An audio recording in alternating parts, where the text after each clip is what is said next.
फ्रान्सचे अध्यक्ष Emmanuel macro यांनी कालच्या दिवसातील सर्व महत्त्वाच्या बैठका संपल्यानंतर मुंबईतील छत्रपती शिवाजी महाराज टर्मिनसला भेट दिली।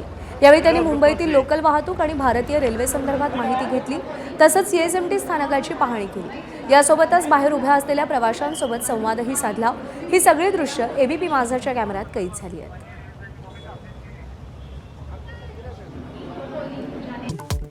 एबीपी माझाच्या बातमीचा दणका। शाळांवर अल्पसंख्याक दर्जाची खैरात करणाऱ्या अधिकाऱ्यावर कारवाई।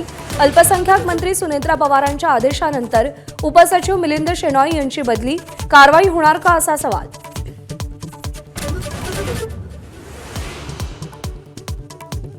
इंदापूरच्या भिगवणमध्ये आई आणि भावाच्या डोळ्या देखत तरुणीचं अपहरण।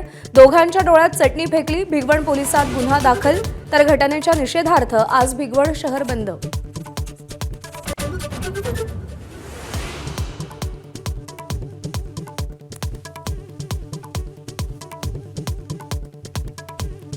मुस्लिम समाजाला देण्यात आलेलं शैक्षणिक आणि सरकारी नोकरीतील 5% आरक्षण रद्द। हायकोर्टाच्या स्थगितीनंतर राज्य सरकारकडून जीआर जारी।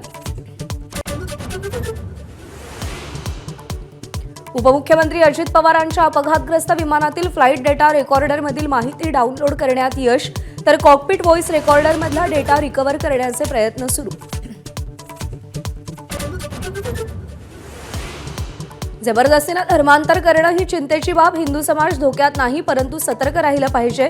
राष्ट्रीय स्वयंसेवक संघाचे सरसंघचालक मोहन भागवत यांचं वक्तव्य।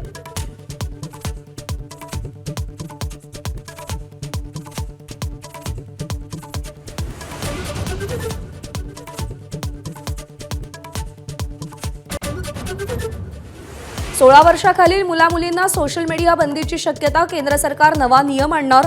सोशल मीडिया कंपन्यांशी सरकारची चर्चा।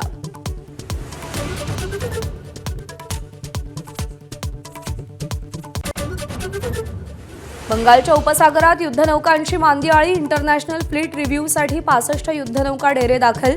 70 देशांचा सहभाग। राष्ट्रपती पाहणी करणार।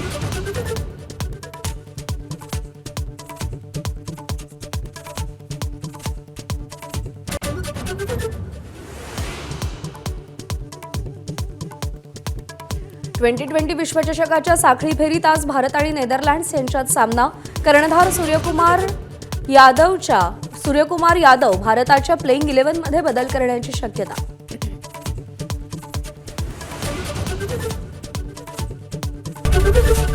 एबीपी माझा, उघडा डोळे बघा नीट।